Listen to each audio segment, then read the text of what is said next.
अस्सलाम वालेकुम।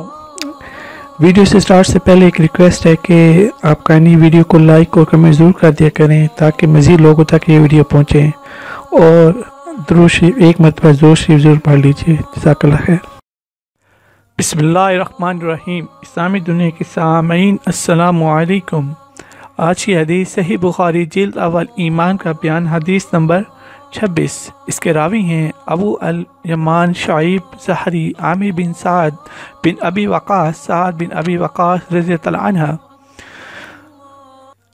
साद बिन अबी वक़ास रज़ियल्लाहु अन्हा से रवायत है कि रसूल सल्लल्लाहु अलैहि वसल्लम ने कुछ लोगों को माल दिया और साद रज़ियल्लाहु अन्हा भी वहाँ बैठे हुए थे।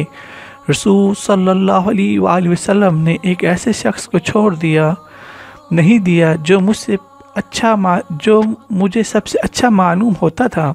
मैंने अर्ज़ किया कि या रसूल अल्लाह सल्लल्लाहु अलैहि वसल्लम, क्या वजह है कि आपने फ़लाँ शख्स से एराज़ किया? अल्लाह की कसम मैं इसे मोमिन समझता हूँ। आप सल्लल्लाहु अलैहि वसल्लम ने फरमाया कि मोमिन समझते हो?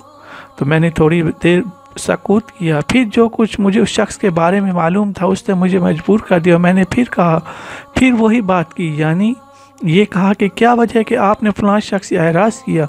अल्लाह की कसम मैं इसे मोमिन जानता हूँ। तो आप सल्लल्लाहु अलैहि वसल्लम ने फरमाया, मोमिन जानते हो या मुस्लिम?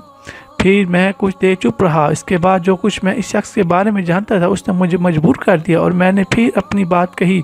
रसूल सल्लल्लाहु अलैहि वसल्लम ने फिर वही फरमाया। बिल आखिर आप सल्लल्लाहु अलैहि वसल्लम ने फरमाया कि ए साद रज़ियल्लाहु अन्हा, मैं एक शख्स को इस खौफ से कि कहीं ऐसा ना हो कि अगर उसको ना दिया जाए तो वो काफिर हो जाए और अल्लाह ताला उसको आग में सरनगू न डाल दे देता हूँ। हालांकि दूसरा शख्स मुझे उससे ज़्यादा महबूब होता है, इसको नहीं देता क्योंकि उसकी निस्बत ऐसा ख्याल नहीं होता।